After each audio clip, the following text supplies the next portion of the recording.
ఈ మంత్రానికి ధ్యానము, అలాగే ఋషి, ఛందస్సు వ్యవస్థ ఉంటాయి. ఈ మంత్రమే. దీనిగానే జపము చేయవచ్చు, సాధన చేయవచ్చు, మామూలుగా కర్మానుగంగా హోమాదులు కూడా చేసుకోవచ్చు. అందుకని దీనికి ధ్యాన శ్లోకం చెబుతున్నారు. చంద్రార్థమౌళిం కాళారిం వ్యాళయజ్ఞోపవీతినం జ్వలపావక సంకాశం ధ్యాయేద్దేవం త్రిలోచనం. చంద్రార్థమౌళి, అర్ధచంద్రునితో కూడిన మౌళి కలవాడు, జటాధృతం కలవాడు. కాళారిం, మృత్యువునకు శత్రువైనవాడు. శత్రువు అంటే భయము కలిగించేవాడు అన. వ్యాళ యజ్ఞోపవీతినం, సర్పము యజ్ఞోపవీతముగా కలిగినటువంటి వాడు. సర్పభూషణత్వము పరమేశ్వరుడికి అనేక విధము. ఆయన అంచేత యజ్ఞోపవీత మార్గంగా సర్పాభరణము కలిగినటువంటి వాడు.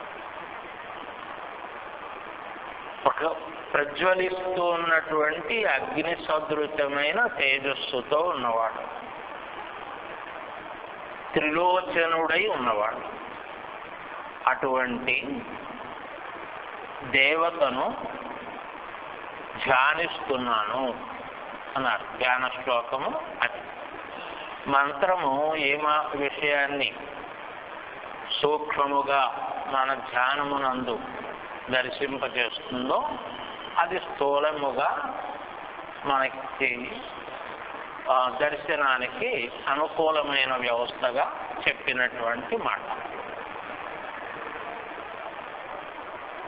ఇలా ధ్యానించిన తరువాత మంత్రము అధ్యవోచదివక్త ప్రథమో దైవ్యోభిషత్ అహీగుంచ సర్వాంజంభయత్ సర్వాశ్చ యాతు ధాన్యః.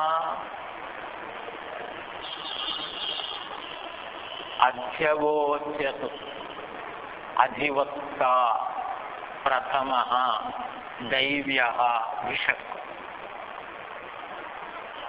అహీంశ్చ సర్వాన్ జంభయన్ సర్వాశ్చ యాతు ధాన్యః. ఈ మంత్రాన్ని జపించాలి. ప్రథమః దైవ్యః భిషక్. ప్రథమః దేవతలలో మొదటివాడు. దేవత అన్నప్పుడు మన భావము ఏదో ఆయుధ ధారణ చేసిన ఇంద్రాదుల దగ్గర నుంచి ఉందని అనుకుందాము. అలా అనుకున్నప్పుడు ఎవరెవరి గురించి మనం అనుకుంటామో వాళ్ళల్లో మొదటివాడు. దేవ అన్న మాటకి బ్రహ్మము అని అర్థం చెప్పామనుకోండి, ఆయనే మొదటివాడు. అంచేతంటే స్వయం ప్రకాశకత్వము కలవాడు.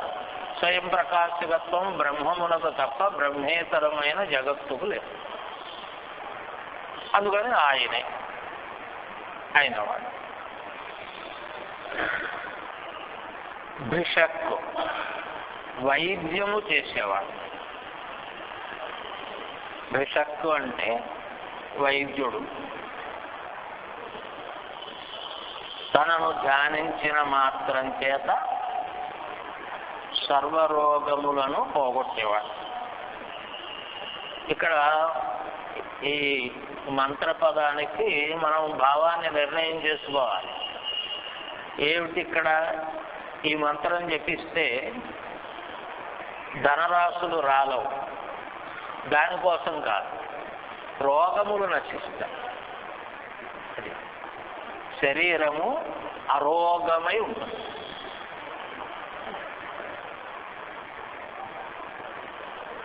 అంచేత అరోగముగా ఉండడం స్వస్థితి. శరీరానికి అరోగ వ్యవస్థ స్వస్థితి, రోగ వ్యవస్థ కల్పన. అది జగత్తు యందు సత్యత్వం ఎలాంటి కల్పనో దీన్ని బట్టి ఆలోచిస్తే తెలుస్తుంది. రోగ వ్యవస్థ కల్పన అంటే ఇప్పుడు లివరు అనే ఒక వస్తువు ఈ శరీరంలో ఉందండి. ఇది పాడైంది అంటే పాడవడానికి కారణం ఏమిటై ఉంటుంది? అది పాడవదు. క్రమేపీ వయోధర్మంగా కృషిస్తుంది. కృషించిన దాన్ని గుర్తించి మనం జాగ్రత్తగా ఉంటే అది అలా నడుస్తూనే ఉంటుంది. అది పాడయింది అని అనుకోండి. లివర్ పాడయిందండి, ఇంకేమీ చేయలేము, దీనివల్ల మిగతావి కూడా పాడవుతున్నాయి అని డాక్టర్ గారు నేను అసమర్థుణ్ణి అన్నాడు అనుకోండి. ఈ లివర్ పాడవడానికి కారణం ఎవరు అంటే నీ వ్యసన రూపమైన రోగాలు. ప్రకృతి శరీరాన్ని పరమ ఆరోగ్య స్థితిగా ఇచ్చింది. ఆ లివరే కూడా పాపం మనం ఎన్ని దిక్కుమాల తిళ్ళు తిన్నా వీలైనంత వరకు శరీరంలో ఉండే ఇతర శక్తులను కూడా తను కేంద్రీకరించుకుని దాన్ని జీర్ణం చేసి ఆ పనికిరాని దాన్ని జాగ్రత్తగా బయటికి పంపించే ఏర్పాటు చేసి వీళ్ళని ఈ ఉపాధిని జాగ్రత్తగా కాపాడదామని ట్రై చేస్తూ ఉంటుంది, ప్రయత్నం చేస్తూ ఉంటుంది. ఎప్పుడు అది చేసే ప్రయత్నాన్ని కూడా మనమే విఘ్నాన్ని కలిగిస్తాం.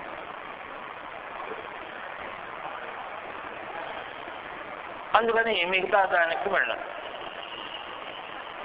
స్కూలుకు వెళ్ళే పిల్లవాడు ఆయాసం వచ్చేటట్టు భోజనం చేసి వెళ్ళకూడదు. ఇప్పుడు మనకి జరుగుతున్నది అది. మా చిన్నతనంలో అలా జరగలేదు. నేను ఎక్కడో 4 మైళ్ళు నడిచి వెళ్ళాలి స్కూల్కి. అంచేత స్కూల్ ఏమో 10 అవ్వకుండానే ప్రార్థనకి ప్రారంభం చేస్తారు. మేము ఇక్కడి నుంచి బయలుదేరాలి. మాకు సజ్జనమే ప్రతిరోజు. రాత్రి ఇంటికి వచ్చిన తర్వాత కూర వేడన్నం వ్యవహారం. ఈ సజ్జనం ఈ 4 మైళ్ళు నడిచేప్పుడు అరిగిపోయేది అసలు. కానీ అక్కడ ఆ వ్యవస్థలో అలాగ బాగానే ఉన్నాం, కాలక్షేపం అయిపోయేది. ఇప్పుడు కుర్రాడికి పొద్దునే లేవగానే పాలిస్తున్నాం, కాసేపు అయ్యేప్పుడు టిఫిన్ పెడుతున్నారు, మళ్ళీ 10ంటికి తిన్నానా అని బాక్సులో అంత పెడుతున్నారు. 12:30 అయ్యేప్పటికి వాడు ఇంటికి వచ్చేస్తాడు. వాడికి ఒక పూటే స్కూల్. వాడికి 12:30కి వచ్చిన తర్వాత వాడు అన్నం తినకపోతే వాడితో పెద్ద బేటీ. వాడు తినడు. ఎందుకు తింటాడు? అంచేత వైద్యులు కూడా చెబుతారు, కడుపు నిండా అన్నం పెట్టి పంపించవద్దు. ఏం చేత అంటే ఈ సర్వశక్తుల్ని, ఈ మెదడు ఈ తనకు ఉండేటటువంటి సర్వశక్తుల్ని వాడి కడుపులో వేసిన పదార్థమును అరిగించడం కోసము ప్రయత్నం చేస్తూ ఉంటుంది. అంచేత బుద్ధి పనిచేది, మందగిస్తుంది. మాస్టర్ చెప్పింది సరిగ్గా ఎక్కదు. లేదు 90 పనులు చేయలేదు ఈ శరీరం ఒకేసారి. మాస్టర్ చెప్పింది వినేటట్టేనే ఉండాలి, నువ్వు తినేది అరిగించేటట్టేనే ఉండాలి. అందుకని రోగ వ్యవస్థ కల్పన. అది దానికి ఎవరిని అనక్కర్లేదు. నేను ఏమీ లేదు, మామూలుగానే ఉంటున్నానండి. నా అబద్ధం, మామూలుగా ఉండటం లేదు. మనం చేసేది చిన్నది అని మనం అనుకుంటాం ఉడికాస్తే. దాన్ని కూడా శరీరం అంగీకరించలేదు అనే జ్ఞానం మనకు కలిగితే, బ్రహ్మజ్ఞానమే కాదు శరీర జ్ఞానం కూడా కలగాలి. అసలు అది కూడా లేదు. అందుకని ఇది కలిగితే ఓహో ఇంకా ఏదో తేడా ఉంది అని మనకు అర్థం వస్తుంది. కనుక ఇక్కడ ఈ మంత్రము రోగములను నశింపచేసే భగవత్ స్వరూపము భిషక్వ సాక్షాత్కరిస్తుంది ఈ మంత్రము నాకు. అంతే తప్ప నాకు లాటరీ టికెట్ తగిలేటట్టు చెయ్యి మరొకటి చేయంటే ఈ మంత్రం చేయదు. అందుకని భిషక్వ అధివక్త అన్నారు. అధివక్త అంటే అన్ని సభలలోనూ అధికునిగా చెప్పబడేవాడు. ఏ సభలోనైనా మొట్టమొదట ఆయన్ని పిలుస్తారు. అది మొట్టమొదట పిలువవలసిన వాడినే అసలు పిలవడం మానేశాడు దక్షుడు. వాడంత మూర్ఖుడు లేడు ప్రజాపతుల్లో. ఏంటి వాడు మొదటి వాడు కూడాను ప్రజాపతుల్లో నిజానికి. మనకి లోక వ్యవస్థలో కూడా మాట ఉంది, పెద్దాడు ఎప్పుడు మందంగా ఉంటాడని. రెండో వాడి కంటే ఈ మందత్వాన్ని మరో మిగతా వాడితో పోల్చుకోకూడదు. రెండో పిల్లవాడు కొంచెం యాక్టివ్గా ఉంటాడండి. దానికి కారణం చెబుతారు వైద్యం. అది సత్యమే ఉండకపోవచ్చు. ఉండాలనేది 100% విషయం కాదని. ఉండకపోవచ్చు. ఒకప్పుడు పెద్దవాడు యాక్టివ్గా ఉండొచ్చు, అది వేరే విషయం. కానీ పెద్దవాడి కంటే రెండో వాడు కొంచెం యాక్టివ్గా ఉండడానికి ఒక అవకాశం ఉంది. ఎందుచేత అంటే ఒక పిల్లవాడిని కనిన తర్వాత గర్భసంచి విశాలమవుతుంది. అంచేత రెండవ శిశువు అందులో సంచరించడానికి స్వేచ్ఛ ఉంటుంది మొదటి వాడి కంటే. ఆ కారణం చేత ఈ రెండవ వాడు యాక్టివ్గా ఉండే అవకాశం ఉంది. ఇది వైద్యశాస్త్రం చెప్పిన మాట. అందుకని అలాగా ఈ వ్యవస్థలో ఆయన ప్రథముడు అనే మాటకు అర్థం ఏమిటంటే ఎక్కడ ఉన్నా సరే ఉన్నవాళ్ళందరిలోనూ ఆయనే మొదట సన్మానమును, గౌరవమును, నమస్కారమును పొందతగినవాడు.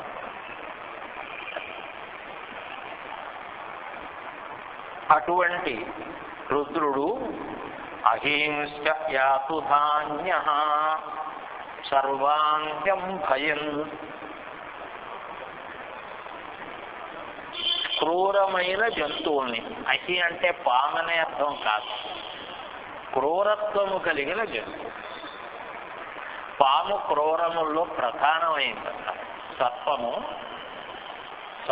విపరీతమైన రజోగుణ తమోగుణములు కలిగిన జీవం. అది అంచేత అలాంటి క్రూరత్వము అది మనం ఎంతవరకు ఉన్నా దాన్ని చెప్పుకోవచ్చు. అలాంటి క్రూర జంతువుల్ని, అలాగే యాతుధాన్య రాక్షసుల్ని జంభయన్ నాశనం చేసి అచ్చవోచతు నన్ను అధికునిగా చెప్పుగాక. నాకు ఇబ్బంది కలిగించే వాటిని, అంటే నా యందు ఇబ్బంది పెట్టేటటువంటి రాక్షసులను, రాక్షసులు అనే మాట సాధకుడికి తమోగుణ రజోగుణ వ్యవస్థ అని అర్థం.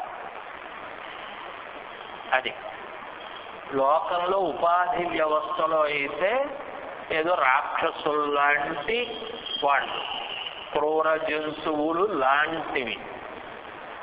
పిచ్చి కుక్క వీధిలో తిరుగుతోంది అనుకుందాం, అది క్రూర జంతువు. అది అంతకు ముందున్న జంతువు లక్షణం కాదు దాన్ని. అందుకని దాన్ని దూరంగానైనా ఉండాలి, దాన్నైనా సంహరించి మిగతా వాళ్ళందరినీ మనం రక్షించాలి. పిచ్చి కుక్కను చూసి కుక్కలు భయపడతాయి, మనం కాదు. కనుక అలాగా అందుకని ఈ సమాజ వ్యవస్థ యందు అటువంటి వాటి నుంచి గుణత్రయ వ్యవస్థ యందు తమోగుణ రజోగుణాదుల నుంచి మమ్మల్ని రక్షించుగాక. వాటి రక్షిస్తే ఏమవుతుంది? నేను అదుకుండా అవుతాను. సత్వగుణ ప్రధానమైన వ్యవస్థ. అందుకని వారు పండితులు అవ్వక్కర్లేదు. నేను అనేది అది, పండితులు అవ్వక్కర్లేదు. బాగానే అందరిలోనూ మొట్టమొదట చూసి వారి దగ్గరికి వెళ్ళి నమస్కరిస్తే వారు పండితులని కాదు, అంతకంటే 2 శాస్త్రాలు చదువుకున్నాయని ఎవరో ఎదురు కూర్చుంటే కూర్చోవచ్చు, అది వేరే విషయం. కానీ ఆ సత్వగుణ ప్రధానమైనటువంటి స్వరూపం ఉంది, అది మొదటిది, అది ఎప్పుడూ అధికమైనటువంటి. కనుక ఆ విధంగా నన్ను అధికునిగా చెప్పుగాక. అధికునిగా చెయ్యడం అనే మాట వేదమునందు ఒక ఆశీర్వచనం ఉంది. ఆ ఆశీర్వచనం నన్ను అధికునిగా చేయగాక అని చెబుతుంది. సమానానాం ఉత్తమ శ్లోకో అస్తు. ఇది ఆశీర్వచనం. ఎందుకంటే గొప్ప ఆశీర్వచనం ఉంటుందని నేను అనుకోను. ఏం చేత అంటే ఇది చచ్చిపోయే వరకు పెరుగుతూ ఉండుగాక అని అర్థం. దీనికి ఫుల్ స్టాప్ లేదు.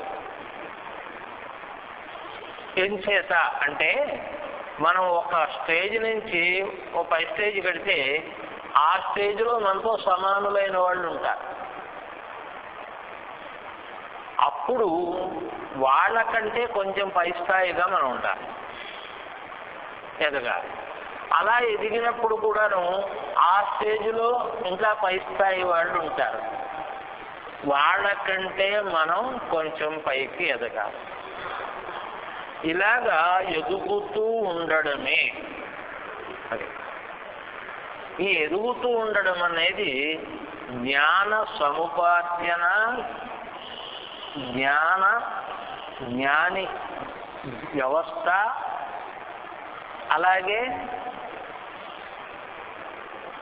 జ్ఞాన అనుభవము, జ్ఞానిత్వము, ఇది క్రమం. అంచేత వ్యాసాదులు ఉన్నారు, వారు జ్ఞానులే. వారు జ్ఞానులు కనుక ఇప్పుడున్నటువంటి వారి అందరిలో వారు ఉత్తములు. శంకరాదులు వారికి నమస్కారం చేశారు అందరూ. ఈ ఈ ఈ వ్యవస్థలో వారు ఇంకా పైకి వెడతారు. పైకి వెడితే ఎక్కడికి వెడతారు? మళ్ళీ కల్పాంతంలో సప్త ఋషి వ్యవస్థకు వెడతారు. అది పెరగడం. సప్త ఋషులు బ్రహ్మవేత్తలే, ఇది స్థాయి. పెరగడం అనే మాటకి ఇది అర్థం. వారు పెరుగుతూనే ఉంటారు, మనకి తెలియదు. అంచేత ఆ సప్త ఋషి స్థానం రావడం, అలాగే ఆ సప్త ఋషి స్థానం నుంచి ఏదో ఇంకొక స్థానం రావడం, అలాగా.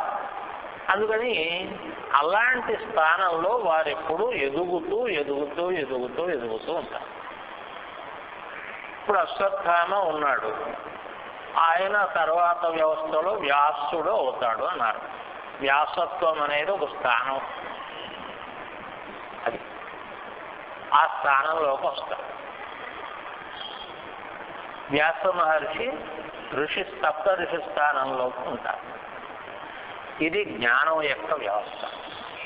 జ్ఞానాన్ని బట్టే స్థానాలు లభిస్తాయి. అంటే జ్ఞానులే. అందులోకి పెడితే కింద పడడం ఉండదు. అందుకని వారికి మోక్షం సిద్ధించినట్లే, కానీ రూపం అంటే.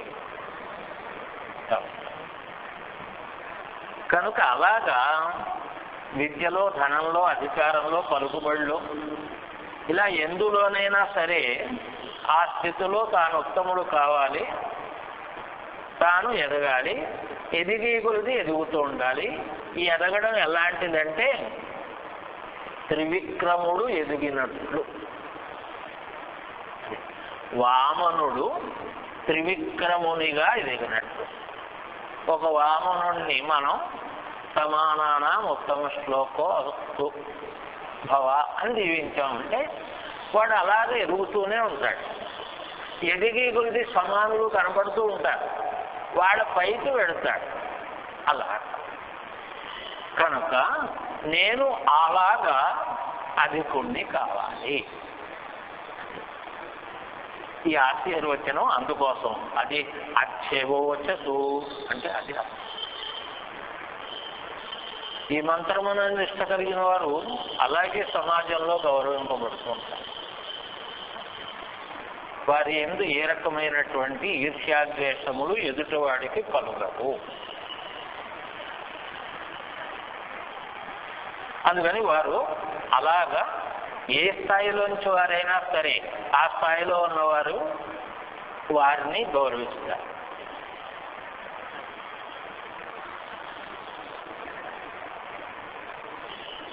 శ్రీమద్ రామాయణంలో క్షీరసాగర మథనం మాట్లాడారు.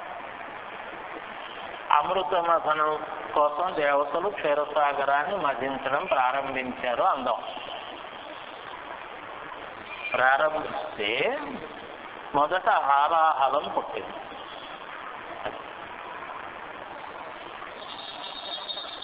హాలాహలం పుట్టిన తర్వాత దేవతలు భయపడ్డారు. భయపడి విష్ణు అక్కడే ఉన్నాడు. ఇంకో మాట కూడా చెప్పారు ఇంకో చోట, ఈ హాలాహలం పుట్టిన తరువాత విష్ణు అక్కడే ఉండి అందులో ఉండడం వల్ల ఆయన నల్లబడిపోయాడని చెప్పారు. అంతకుముందు విష్ణువు తెల్లగా ఉండేవాట. జాంబవంతుడు మాట్లాడతాడు స్కాంద పురాణంలో ఎక్కడో, నేను తెల్లగా ఉన్న విష్ణువుని ఎరుగుదును అంచేత అలా. అందుకని సరే ఆయన ఎందుకు నిలబడ్డాడు అది మనకేం ప్రధానమైన విషయం ఏం కాదు అసలు. అది మహానుభావత్వం ఆ నీలం. కనుక అలాంటి హాలాహలం పుట్టినప్పుడు అందరికీ భయం వేసింది. విషము పుట్టింది. విషం అంటే ఏమిటండి అంటే ప్రాణహానిని కలిగించేటటువంటి వాయువు, అది విషయం. భోపాల్ దుర్ఘటన ఏమిటి? విషం అనేది ఏమైనా పదార్థం అందరికీ తలో గ్లాసులో పోషించారా? ప్రాణహాని రూపమైనటువంటి వాయు వ్యవస్థ లేదా జల వ్యవస్థ ఏదైనా సరే విరిగిపోయి వాసన వచ్చిన పాలని విదిలిపెట్టలేక తాగామనుకోండి లోభత్వం చేత, ఏమవుతుందండి? అది విషం అవుతుందా కదా? అప్పుడు డాక్టర్ గారి దగ్గరికి బయలుదేరి ప్యాకెట్ రేటు కంటే ఎక్కువే ఉంటుంది. అందుకని అందులో వచ్చి దాన్ని మధించినప్పుడు ఆ లోపల ఉండిపోయిన గాలులు బయటకు వచ్చినాయి. వచ్చి అవి వీళ్ళకి ప్రాణవాయు స్వరూపానికి భంగాన్ని కలిగించి భయపడిపోయారు. భయపడిపోయి అప్పుడు విష్ణువుతో అన్నారు ఏం చేయాలని. పరమేశ్వరుడి దగ్గరికి వెళ్ళదని నడవండాలి. ఆయన దగ్గరకు వచ్చారు. మాట్లాడటం తెలిసిన వాడు మాత్రమే నాయకుడు అవుతాడు. పొలిటీషియన్ అంటే చేతిలో పెట్టి మనం జేబులో వేసుకున్నట్లుగా మన దగ్గర మాట్లాడేవాడు. అది చేతిలో పెడతాడు, మనం జేబులో వేసుకున్నామని అనుకోకూడదు, కానీ అలా వేసుకున్న ఫీలింగ్ వస్తుంది. అది ఇంకెందుకు మీకు అసలు మీకు ఈ దుఃఖాలు ఏంటి? ఏమేమి ఇస్తామో ఎలాగా చెప్పేస్తూ ఉంటారు కదా, వింటున్నాం కదా నిదానికి. అది ఎంత భ్రాంతిని కలిగిస్తుందంటే ఆయన మనకి ఇచ్చినట్లు మనం దాన్ని అనుభవిస్తున్నట్లు మాట్లాడగలరు. అది అసలైనటువంటి రాజకీయ వ్యవస్థ. అది ఆ వాగ్వైఖరి ఉండాలి మొదటిది. దానితో పాటు సత్వగుణం కూడా ఉండాలి అన్న మాట జ్ఞాపకం పెట్టుకోవాలి. దాన్ని తీర్చాలి, లేకపోతే రుణగ్రస్తుడై నరకానికి పోతాడు. అందుకని మహావిష్ణువు లాంటి వాడు ఇంకో నాయకుడు లేడు. మాట్లాడవలసి వస్తే ఆయనే మాట్లాడాలి. అందుకని ఆయన్ని తీసుకుని పరమేశ్వరుడి దగ్గరికి వెళ్ళారు. వెళితే తత్వదీయం సురశ్రేష్ఠ సురాణం అగ్రజోసీయతు అగ్రపూజామిమాం మత్వా గృహాణేదం విషం ప్రభో. నీ మంత్రమే కదా మరి, అందుకోసం నీ దగ్గరికి వచ్చాం అన్నాడు ఆయన. తత్వదీయం తతు ఇయం త్వతు, అది అంచేత ఆ వచ్చినటువంటిది ఏదో ఉందో చూసావా, అది నీదే, మాది కాదు. కనుక నీది నువ్వు గ్రహించాలి. ఎందుకు అంటే సురశ్రేష్ఠ సురాణం అగ్రదోషియతు, అది ప్రథమో అనం కదా మరి. అంచేత నువ్వు ప్రథముడివి, మొదటి గౌరవం నీకే ఇవ్వాలి. ఒక మహాకార్యం చేస్తున్నప్పుడు దానివల్ల వచ్చిన మొదటి ఫలము పెద్దలు ఎవరున్నారో వారికి ఇవ్వాలి. ఇవాళ అమృత మాసనం చేయడం అనే ఒక కార్యక్రమం ప్రారంభం చేశాము, ఒక ఫలం వచ్చింది. ఆ ఫలం ఎవరికి ఇవ్వాలి అంటే ఎవరైతే పెద్దవాడు ప్రథమ, ఎవరిని చూసి మొట్టమొదటి నమస్కారం చేయాలో, ఎవరిని చూసి సభలో వేదిక మీద మొదట పిలవాలో అలాంటి వాడు నువ్వు. అందుకని ఈ మొదటి ఫలాన్ని నువ్వు గ్రహించాలి అన్నాడు. ఎంత అందంగా చెప్పాడు. ఏం చేత అంటే మరి ఈ లక్షణాలన్నీ నీ దగ్గర ఉన్నాయి. సురాణం అగ్రజ, నువ్వు సురశ్రేష్ఠ, అంచేత ఇది అగ్రపూజ. నేను చేస్తున్నది అగ్రపూజ. నువ్వు పుచ్చుకోవచ్చు కదా అంటే నేను అమ్మా నీ తర్వాత వాడు, నీ తర్వాత ఏమొస్తుంది నేను పుచ్చుకుంటా. అందుకని దీన్ని నువ్వు గ్రహించవలసింది అలా. పరమేశ్వరుడు అంగీకరించాడు అనుకో. విషం అన్నారు. విషం అనేది అవస్థా లక్షణానికి సంబంధించింది కానీ పదార్థ లక్షణానికి సంబంధించింది కాదు. ఇది అసలు లోక వ్యవస్థ. విష్ణువు అబద్ధం ఆడలేడు, నిజం చెప్పాడు. ఆయన పాల సముద్రాన్ని మధించడానికి ముందు ఒక అమృతం పుట్టింది, మథనం ఆఖరిని ఒక అమృతం పుట్టింది. అది రెండు అమృతాలే. ఏం చేత అంటే అమృతము పదార్థత్వ లక్షణముగా ఉండదు, అది అవస్థా లక్షణంగా ఉంటుంది, దేశ లక్షణంగా ఉంటుంది, కాల లక్షణంగా ఉంటుంది, కారణ లక్షణంగా ఉంటుంది. దీన్ని బట్టి ఇందులో ఏదో ఒకటి అవ్వచ్చు, అన్నీ అవ్వక్కర్లేదు. అప్పుడు ఆ వస్తువు విషమో అమృతమో తెలుస్తుంది.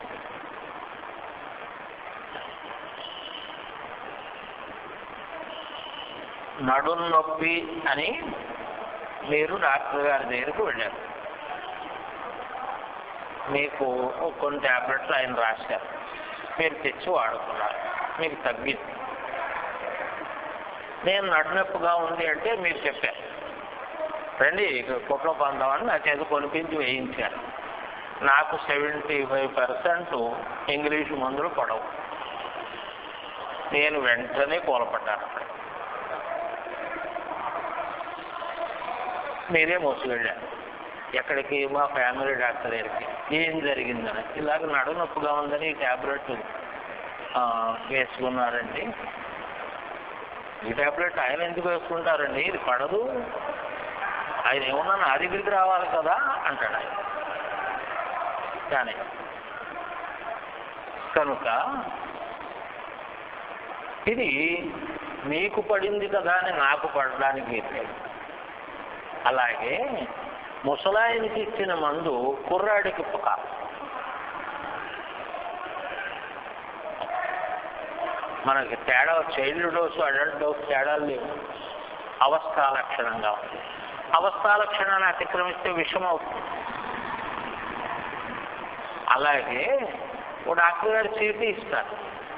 ఇవ్వగానే మీరు మెడికల్ షాప్కి వెళ్తారు.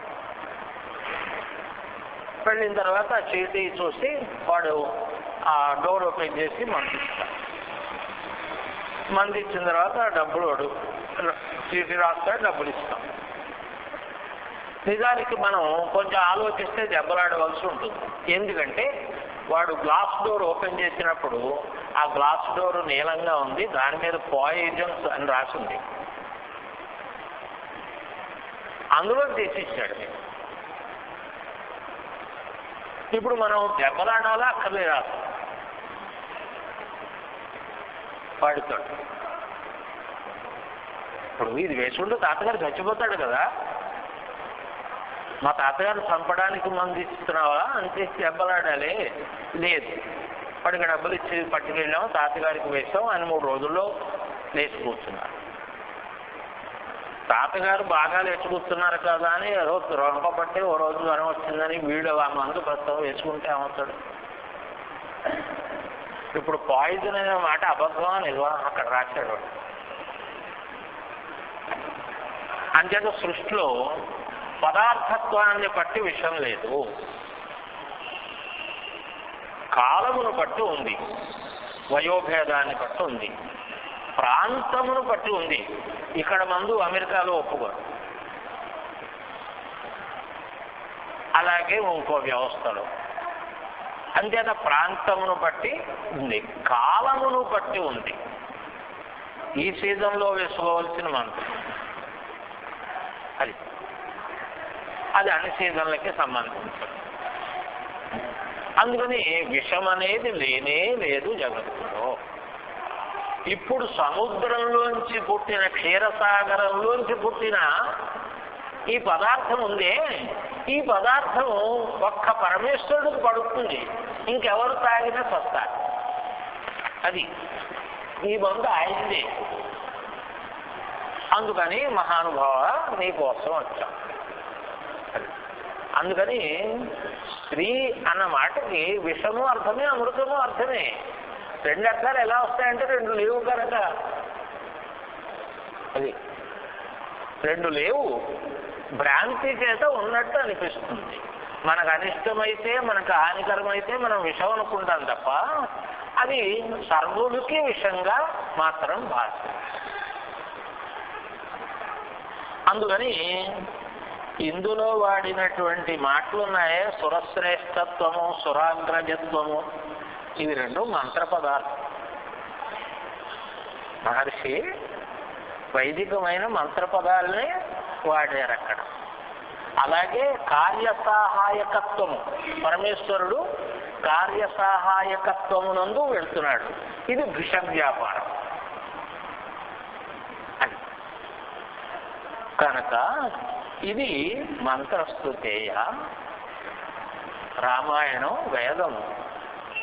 అది ఏం మాట్లాడినా వేదమే మాట్లాడుతుంది. అది వేదము లౌకిక ధర్మాలని చెబుతుంది, పారలౌకిక ధర్మాలని చెబుతుంది, కైవల్య వ్యవస్థని చెబుతుంది. రామాయణము చెబుతుంది. అందుకని దీనివల్ల మహావిష్ణు ఏమయ్యాడు? అధ్యవోచదు అనే ఫలాన్ని పొందాడు. ఫలం మహావిష్ణువు. అది నేను అధికునుగా ఉండుగాక అనం కాదు. ఇప్పుడు అధికుడు మహావిష్ణువు అయ్యాడు. చేసి వెళ్ళి చెప్పానా, చేశారా మరి అది అన్నాడు. అప్పుడు ఈయనకి దండం పెట్టారు. అంత నువ్వు ఉండడం వల్ల ఎలా వెళ్ళాలో తెలుసు కనుక అధ్యవోచతు అనే ఫలాన్ని విష్ణువు పొందాడు. కార్యవ్యసహాయకత్వ విష వ్యాపారాన్ని పరమేశ్వరుడు చేశాడు. అందుకని దేవానాం ప్రథమం పురస్తాత్ విశ్వాధికో రుద్రో మహర్షి అంది శృతి ఇంకో చోట. అంచేత విశ్వాధిక రుద్ర అంతే. అంచేత అధిక శబ్దాన్ని ఇక్కడ కూడా మంత్రము అంది, అక్కడ శ్రీమద్ రామాయణము అంది. ఇక్కడ భాస్కరాచార్యుల వారు భట్టభాస్కరులు దివ్య దైవ్య అన్నాం కాదు, అక్కడ ఒక విశేషమైన విషయాన్ని మాట్లాడారు. దివ్ అని ధాతు, దాని నుంచి దైవ్య అని మాట వస్తుంది. దివ్ అనే ధాతువుకి 6 అర్థం ఉన్నాయి. ధాతువు నానార్థకంగా ఉంటుంది. ధాతు అంటే వెర్బ్ రూట్, దాన్ని ధాతు అంటారు. కనుక ఈ వెర్బ్ రూట్కి, దివ్ అనే వెర్బ్ రూట్కి 6 అర్థములు ఉన్నాయి.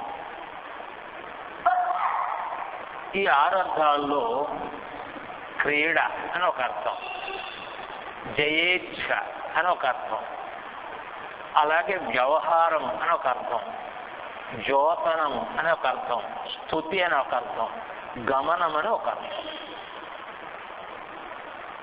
ఇవి దేవ అంటే పిలవగానే వచ్చేవాడు. ఆ పిలుపు వినపడాలంటే వినపడగానే వస్తాడు. నువ్వు వినపడేటట్టు పిలవు. అది తలుపు దగ్గర కూర్చుని ఊళ్ళోంచి వచ్చిన విషయాలు అక్కడ కూర్చుని ఆలోచిస్తూ ఆ తలుపుని ఇలా ఇలా అంటే ఇలా తలుపు ఎలా తీస్తుంది? చిట్టజీ వరకు ఎప్పుడు జ్ఞానం మళ్ళీ వస్తుంది. వచ్చినప్పుడు తలుపు డమ్మను ఒక తలుపు కొడతాడు. అప్పుడు ఆవిడ గమనం వచ్చింది తీస్తుంది. ఎంతసేపు నిల్చున్నాను తెలుసా? నువ్వు నిల్చుంటే మరి నాకు ఎలా తెలుస్తుంది? ఇందాక నుంచి కొడుతూనే ఉన్నాను, వినపడలేదు. నువ్వు వినపడేటట్టు కొట్టావు, వచ్చేసి. అంచేత భగవద్ విషయం అంతే. గజేంద్ర మోక్షం ఆ మాటనే చెబుతుంది. అంతకుముందు బోర్డు ఏడుపు ఏడిచాడు, వినపడితే కదూ ఏడుస్తున్నాడు, చూసుకుంటున్నాడు, ఏడుస్తున్నాడు, చూసుకుంటున్నాడు. అంచేత తెలుగు పైకి వెళ్ళటం లేదు. పైకి వెళ్ళగానే ఎవరికి చెప్పకుండా వచ్చు. అది గమన వ్యవస్థ. ఇప్పుడు పరమేశ్వరుడు క్రీడ యందు సుఖస్వరూపుడు. క్రీడార్థంలో ఎక్కడ? ప్రళయానంతర స్వరూపం. ప్రళయము యొక్క అనంతరమందు పరమేశ్వర స్వరూపం ఉంది, అది సుఖస్వరూపం. అది ఆయనకు భయాలు వ్యవహారాలు ఏముండవు. దాని ఏకాంతంగా ఉండటం. అలాగే జయస్వరూపమైన వాడు పుర సంహారం చేశాడు. నిన్న మంత్రం మాట్లాడింది, త్రిపుర సంహారం చేశాడు. ఆయన బయలుదేరితే జయమే. అది ఇంకొకటి ఉండదు.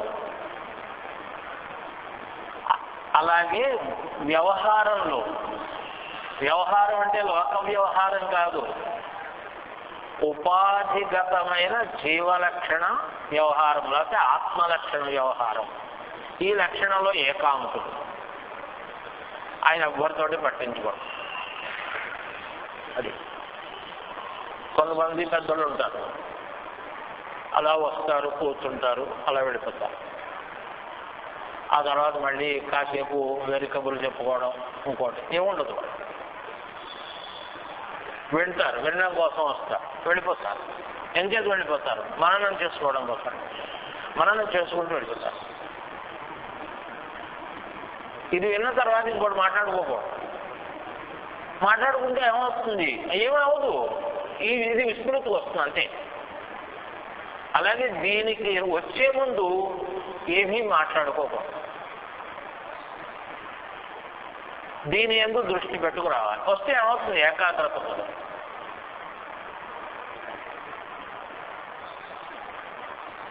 ఆ ఏకాగ్రత కుదరడం కోసమే ఇక్కడ ప్రార్థన చేస్తాను.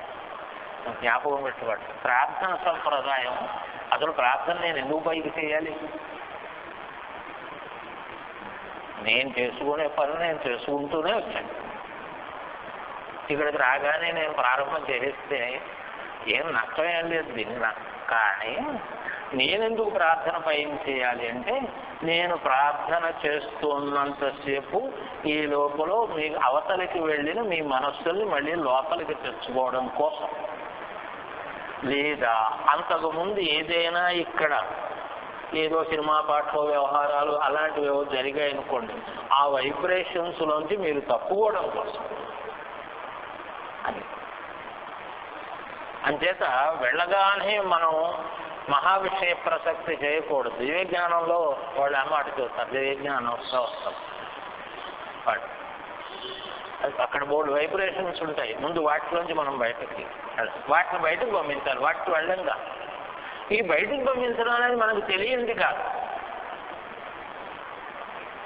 ఈ బయటకు పంపించడం అనేది మనకి తెలియనటువంటి విషయం ఏమీ కాదు. ఏం చేత అంటే అర్థం లేదా? దేనికోసం అంటున్నాం? ఏవో భూతాలు వస్తున్నాయి బయటకు పోవాలని. భూతాలంటే మనలో ఉన్న వైబ్రేషన్సే, ఇవి బయటికి పోవాలి. అది ఉత్తిష్టంతు భూత పిశాచ ఎక్కడా లేవు. అది ఉత్తిష్టంతు మనలో ఉన్నాయి. ఇవి పోతే ఏమవుతాయి? ఈ భూత పిశాచాలు ఏమిటి? రజోగుణ తమోగుణాలు. అంతవరకు ఏదో సంసార వ్యవస్థలో ఏదో ఉన్నాం కదా, ఆవిడ చుడుతూ వచ్చాం జ్ఞానం చేయడానికి, ఏదో తెమ్మందని కూర్చున్నాం. కూర్చోగానే ఏమైంది? ఇంకా కోపం ఉంది. సంజీవనం మొదలు పెట్టుకోండి. అప్పుడు కాసేపు యోగ వ్యవస్థకు వెళ్ళాలి. వెళ్ళిన తర్వాత అప్పుడు సత్వ లక్షణం వస్తుంది. వచ్చిన తర్వాత అప్పుడు ఆచమనం. నీరు తాగితే శాంతం. అది ఈ నీరు అందుకే తాగడం. కోపం రాగానే నూరు దగ్గరికి వెళ్ళి 10 బాల్చీలు లెక్క పెట్టుకు తోడు నీళ్లు పోసుకో అని గాంధీ గారు చెప్పాడు. నేను అలాగే చేస్తాను అన్నాడు. అందుకని ఈ నీళ్ళు అలాంటివి. ఇవి తాగిన తర్వాత నాలో ఉండేటటువంటి ఇంతకు ముందున్న రజోగుణాదులు ఉన్నాయే అవి వచ్చినవి, అవి పక్కకు పోగలట. వాటిని పక్కకు పక్కకు అంతే తప్ప మన గదిలో భూత పిశాచాలు ఏముండవు. కనుక వ్యవహార స్వరూపంలో ఆయన ఏకాంతుడు. ఆయన లాంటి ఏకాంతం మనకు కలగాలి. ఆ ఏకాంత స్వరూపం ఏమిటి? దక్షిణామూర్తి స్వరూపం. అందుకని పరమేశ్వరుడు ఏకాంతంలో దక్షిణామూర్తి స్వరూపం అయ్యాడు. దైవ్య దక్షిణామూర్తి స్వరూపిణ అదని అర్థం అన్నమాట. అది దైవ్య అని ఎందుకన్నారండి ఇక్కడ అంటే, ఆయన దక్షిణామూర్తిని నీకు చెప్పడం కోసం. ఏం చేత? నువ్వు బ్రహ్మజ్ఞాన వ్యవస్థ కోసం ప్రయత్నం చేస్తున్నావు కనుక. అలాగే వ్యవస్థ ఎందుకు ప్రకాశించడంలో ద్యోతన స్వరూపం అంటే స్వప్రకాశ స్వరూపుడైన వాడు. సూర్యునికి కూడా ప్రకాశకు కారణమైన ప్రకాశ స్వరూపమైన వాడు. అలాగే స్తుతిలో స్తుత్యుడైన వాడు. స్తుతించేవాడు కాదు, స్తుత్యుడైన వాడు. ఆయన ఎవరిని స్తుతించవలసిన అవసరం లేదు, ఆయననే అందరూ స్తుతించాలి. కాళిదాస కుమార సంభవంలో అమ్మవారు మాట అంటుంది, ఈయన మాయావటు పోయి వచ్చాడు. ఆవిడని ఏదో పరీక్ష చేయడానికి వచ్చేదో బోర్డు అడుగుతాడు, చదువుతాడు. ఎందుకమ్మా ఆ దరిద్రుడిని పెళ్ళాడడం కోసం ప్రయత్నం చేస్తావు? శ్మశానంలో ఉంటాడు, బూడిద పూసు తిరుగుతాడు. ఓ మంచి వెహికల్ కూడా లేదు, ఆ ముసలిది ఏదో ఉంది ఏనాటిదో, దాని మీద ఎక్కుతాడు. అది ఎప్పుడు తీసుకెళ్తే అప్పుడే. అందుకని ఎందుకు స్వర్గాధిపతి సర్వభోగాధిపతి ఐరావతం లాంటి ఏనుగు వాహనంగా కలిగిన వాడు. అలాంటి ఇంద్రాదులను చూసి ఉన్నారు, వాళ్ళని ఎవరినైనా నువ్వు స్మరించచ్చు కదా అంటే ఆవిడ ఒక మాట అంటుంది. ఇంద్రుడికి ఐరావతం ఉంది. ఆయన ఐరావతం మీద స్వేచ్ఛాగమనం చేస్తాడు, బాగుంది. నేను భర్త కావాల్సిన అనుకున్న వాడికి అలాంటిది ఆ వాహనం, ఖరీదైన వాహనం లేదు. ఎద్దు ఉంది, ఈయన ఎద్దు మీద తిరుగుతాడు. ఎప్పుడైనా ఎద్దెక్కి ఈయన ఐరావతం ఎక్కి ఆయన వస్తున్నప్పుడు ఎవరు దిగి ఎవరికి నమస్కారం చేస్తారు అని అడిగింది. ఐరావతం మీద ఉన్నవాడే దిగి ఎద్దెక్కిన వాడికి నమస్కరిస్తాడు అన్నాడు ఆయన. అందుకే ఎవడు ఎవడికి నమస్కరించవలసిన అవసరం లేదో వాడు నాకు భర్త కావాలి. అయితే ఏమవుతుంది, నేను ఎవ్వరికీ నమస్కరించవలసిన అవసరం లేదు. అందుకని స్తుత్య దివ్య, దేవ అంటే స్తుత్య, స్తుతింపబడేవాడే తప్ప స్తుతింపవలసిన వాడు మాత్రము కాదు. అలాగే గమన వ్యవస్థ, గంతవ్య, ఈ వ్యవస్థలో వాయువు అయినవాడు తన స్వరూపమే కదది. అందుకనే విషాన్ని తీసుకున్నాడు. విషం వాయువే కదది. అది ఎవరిది? అదేం వేరే ఎక్కడి నుంచో రాలేదు, తన మూర్తే. అంచేది నీది తను చెప్పినట్టు అది వింటుంది. తన స్వరూపమే అలా వ్యాపించి ఉంది. వ్యాపించిన స్వరూపాన్ని సూక్ష్మంగా చేసుకుని మళ్ళీ తనలో ఇముడ్చుకున్నాడు. అంచేత వాయువు అయినవాడు. అందుకని దైవ్య అనే మాటకి ఈ 6 అర్థాలు ఉన్నాయి. ఈ 6 అర్థములకు సరిపోయిన స్వరూపం ఇది అని వ్యాఖ్యానం చేశారు, భాష్యం చెప్పారు.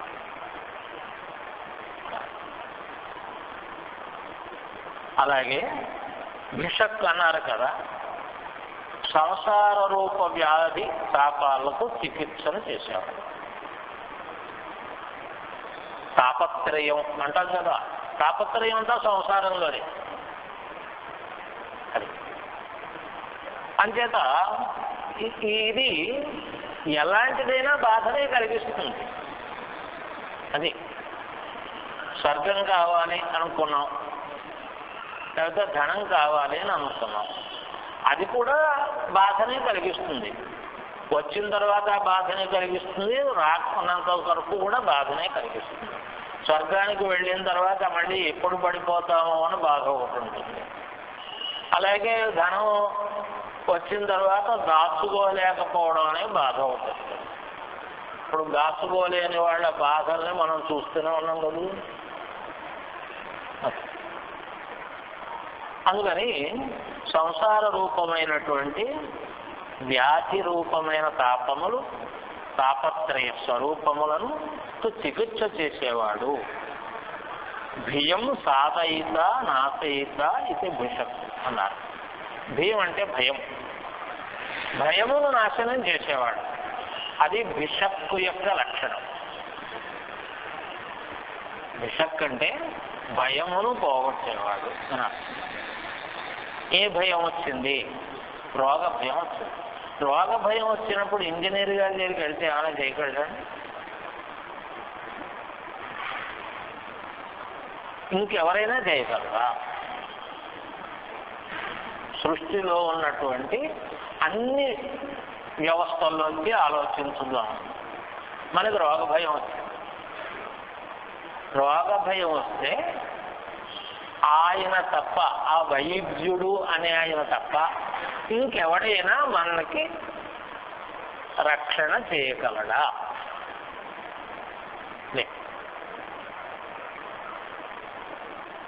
ఎంతమంది ఎన్ని రకాల అఫీషియల్ వ్యవస్థలున్నా ఏమున్నా ఎందుకు ఆ సమయంలో మనకి వాడెవరు ఉపయోగించరు, ఆయన ఒక్కడే. అందుకని ఏం చేస్తాం, శరీరగత అవయవాలకు చిన్న తేడా కనపడగానే ఒకసారి డాక్టర్ గారిని కలిస్తే బాగుండును అని అనుకుంటాం. అనుకుని పొద్దున్నే స్నానం అది చేసి ఇంట్లో ఎవరికి చెప్పకుండానే ఫ్యామిలీ డాక్టర్ గారు దగ్గరికి వెళ్ళిపోతాను. వెళ్ళిపోయి ఏమిటిలా వచ్చారంటే ఏదో నేను ఇలా అనిపించింది కొంచెం, ఆయన ఒకసారి పడుకోండి అని అడుగుతుంది. ఏం లేదని పడుతుంది, నేను ఏదో కొంచెం గట్టిగా తిని ఉంటారు అందుకని అలా అనిపించింది. ఇప్పుడు ధైర్యం ఏం లేదని ఇంజనీర్ గారు అంటే ధైర్యంగా ఉంటుందండి మనకి. ఇంకెవడన్నా ధైర్యంగా ఉండదు, ఆయనే అన్నారు అంటే మన ధైర్యం మనకు. అలాగే ధీతవు సజ్జతే మనసా ప్రాప్యతే అన్నారు. సంసార తాపములలో ఉండేవాడికి భయం వేసింది. ఈ భయం మరణ రూపంగా వేసింది. రోగం వచ్చింది, డాక్టర్ గారు పర్వాలేదండి ఆయన హాస్పిటల్లో ఉంచండి అన్నారు. 4 రోజులు ఉంచిన తర్వాత తీసుకెళ్ళిపోండి అన్నారు.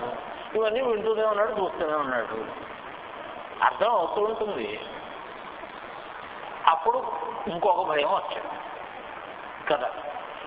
ఈ భయం చేత మనసా ప్రాప్యతే. ఇప్పుడు ఈ భయం శరీరంతో వెళ్ళవలసింది కాదు.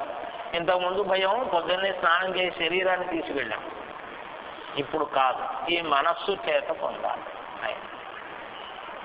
అలా పొందినప్పుడు అంటే అప్పుడు పరమేశ్వరుడు జ్ఞాపకం రావాలి. అప్పుడు కూడా మిగతా జ్ఞాపకాలు వస్తే ఎందుకు పనిచేయము. అప్పుడు పరమేశ్వరుడు ఏమంటాడు, ఇందాక డాక్టర్ గారు కూడా ఈ అబ్బాయి ఏం లేదండి పర్వాలేదన్నారా, ఇప్పుడు పరమేశ్వరుడు చెబుతాడు అధివక్త నేనున్నాను. డాక్టర్ గారు కూడా అంటారు నేనున్నా కదా మీకు ఎందుకు భయం అంటారు. కానీ నేనున్నాను అనే మాట మన ఉపశాంతికి కావచ్చు అంతే. కానీ భగవంతుడు నేనున్నాను అన్నాడు అనుకోండి, ఇంకా ఆలోచన. అందుకని అధివక్త అంటే ఆయనే నేనున్నా. ఎప్పుడైతే భయంతో మనస ఆయన దగ్గరికి వెళ్ళామో ఆయన వెంటనే నేనున్నాను అంటాడు. అంటే ఆ భయం పోయింది.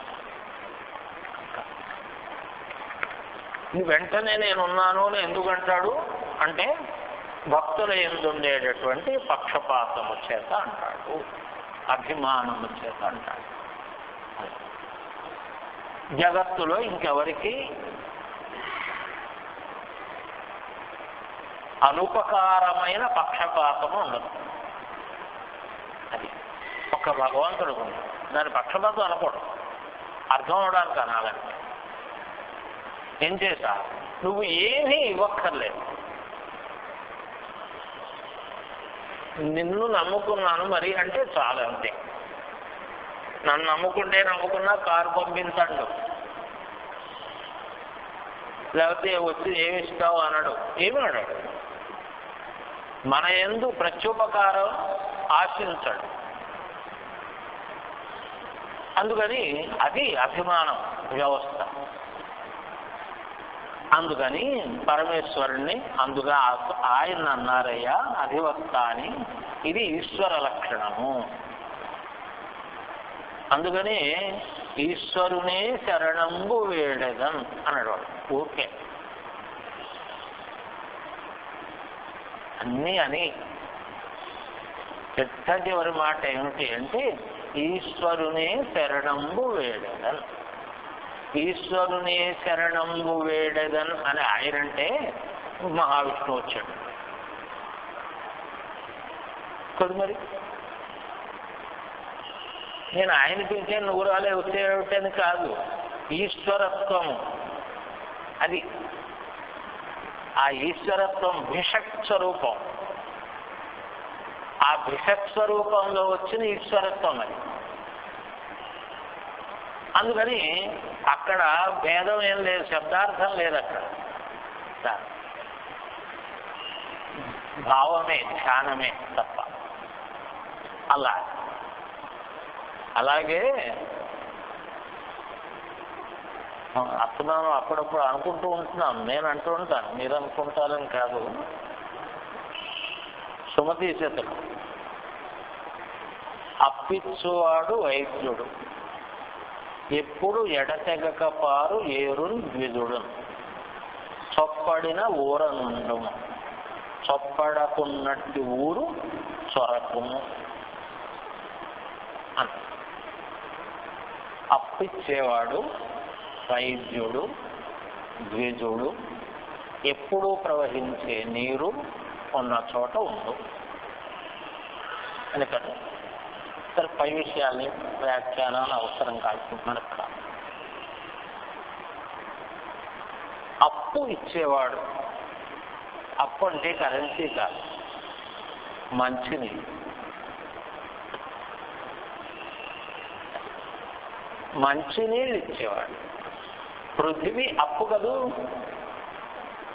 అది అంచేత అది ఇచ్చేవాడిని జ్ఞాపకం పెట్టుకో మొదట. అలాగే వైద్యుడు భిషక్ అయినవాడు, ఎప్పుడు ఎగడతెగక పారు ఏరు, నమస్రోతస్యాయ చ అని నమ. శ్రోతస్వరూపమైన పరమేశ్వరు. గోదావరి నది, గోదావరి నది నీరు కాదు, అది ఈశ్వర తేజం.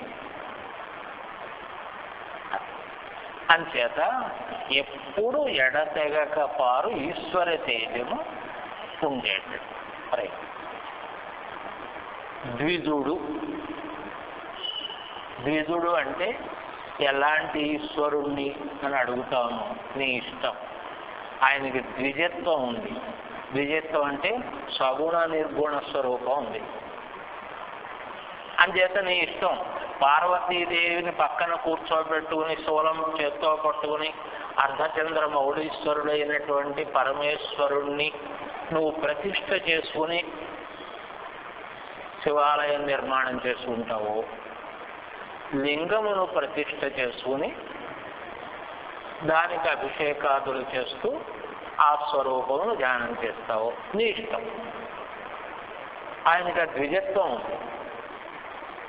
అందుకని ద్విజుడు అయినవాడు ఉన్న ఊరు వెళ్ళు అంటే శివాలయం లేని ఊళ్ళోకి వెళ్ళకు అని అర్థం.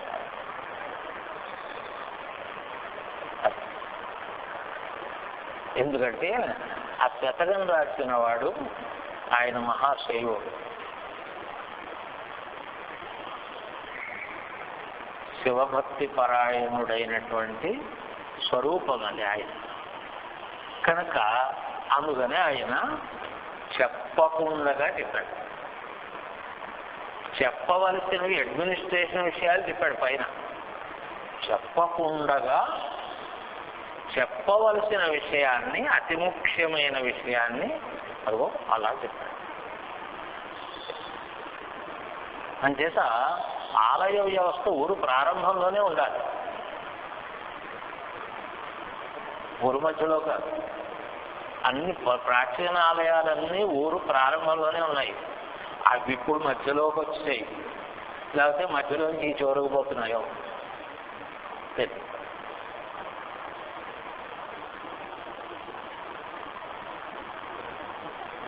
కనుక ఇప్పుడు ఈ మంత్రము ఇదిగో ఈ విషయమై రుద్ర వ్యవస్థని చూపెట్టిందయా. ఇందులో రుద్ర సంబోధన లేదు. అధివక్త దైవ్యో భిషకు అని ప్రారంభం చేస్తే ఇది రుద్ర శబ్దం లేదు. రుద్ర శబ్దం లేకపోతే దాన్ని పరోక్షకృతం అన్నాం. ఇది పరోక్షకృతమైనటువంటి మంత్రం. ఈ మంత్రానికి కణువులు ఋషి, అనుష్టుపు ఛందస్సు, శంభువు దేవత, రుద్రుడు కాదు. ఏమి ఈ మంత్రానికి చెప్పానుక ఒక్కటే ప్రయోజనం. ఆది వ్యాధులు. వ్యాధి అంటే శరీరానికి సంబంధించింది, ఆది అంటే మనస్సుకు సంబంధించింది. రెండు రోగాలు. రోగాలు రెండే రకాలు. మూడో రకం రోగం లేదు. ఇది శరీరానికి సంబంధించిన రోగమా, ఇది మనస్సుకు సంబంధించిన రోగమా? మనస్సుకు సంబంధించిన రోగం అయితే డాక్టర్లు వేరే ఉంటారు, వాళ్ళ దగ్గరికి తీసుకెళ్ళాలి. శరీరానికి సంబంధించిన రోగం అయితే డాక్టర్ వేరే ఉంటారు, వాళ్ళ దగ్గరికి తీసుకెళ్ళాలి. కనుక ఈ మంత్రము ఆర్ద్రా నక్షత్రం నాడు ప్రారంభం చేసి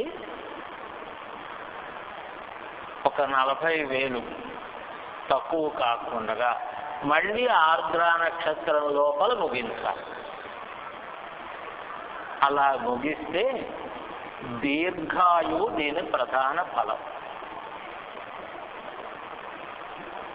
ఈ లోపల ఏదైనా మరణ వ్యవస్థ అని మనం అనుకుంటే అది తొలగిపోతుంది, అంచు వరకు వచ్చి పోతుంది వ్యవస్థ. ఉన్మత్త వ్యాధి నశిస్తుంది. సడన్గాను రోజు రోజు మనిషి మారిపోతూ పిచ్చివాడుగా అవుతున్నాడు అనుకున్నప్పుడు గుర్తిస్తే అది ఈ మంత్ర జపం ఇలా చేయించి అలా హోమాలు చేయిస్తే, హోమాదులలో తెల్ల నువ్వులు వాడమన్నారు అక్కడ కూడా. ఇంకా చాలా విషయాలు ఫలాలకు సంబంధించి చెప్పారు, నేను అన్నీ చెప్పట్లేదు. దానితోటి హోమం చేయించాలి. ఆఖరు ఈ మంత్రం రోజు జపం చేయించాలి అన్నాం కదా. 27 రోజుల్లో 40,000 తక్కువ కాకుండా చేయించి 7 నువ్వు గింజల్ని చేతిలో పట్టుకుని జపం చేయించాలి. ఆ వెళ్ళిపోయే ముందు జపం పూర్తయిన తర్వాత ఆయన 7 నువ్వు గింజలు వాడి నెత్తి మీద వేసి వెళ్ళిపోవాలి. అలాగా 27వ రోజున హోమం జపం పూర్తి చేసి హోమం చేయించాలి. చేయిస్తే ఉన్మత్తత నశిస్తుంది. అలాగే మరణ వ్యవస్థ ఉంది అని అనిపించి ఏదో జ్యోతిష్యంలో చెబుతూ ఉంటారు, అలాంటిది ఏదైనా ఉంది అని అనిపిస్తే అది కూడా నశిస్తుంది. కనుక ఇవి ఏమీ లేనప్పుడు అసలైనటువంటి ఆరోగ్యం ఏమిటో, కైవల్య స్వరూపమైనటువంటి ఆనందాన్ని పొందుతారు. ఈ మంత్రమునకు ప్రత్యక్ష ఫలమును నేను దర్శనం చేశాను. ఒకరి విషయం మిగతా మంత్రముల యందు అవసరం ఏమీ కలగలేదు. ఈ మంత్రమునందు అలాంటి ఫలమును నేను చూశాను. అంచేత అది మంత్రం. కనుక అలాగా ఈ మంత్రాన్ని జపం చేయాలయ్యా, ఈ మంత్రాన్ని హోమం చేయాలయ్యా అని మాట్లాడారు. సరే, రేపు 2 మంత్రాలు కలిపి ఒకటే మంత్రం అంచేత రేపు చెప్పుకుంటాం.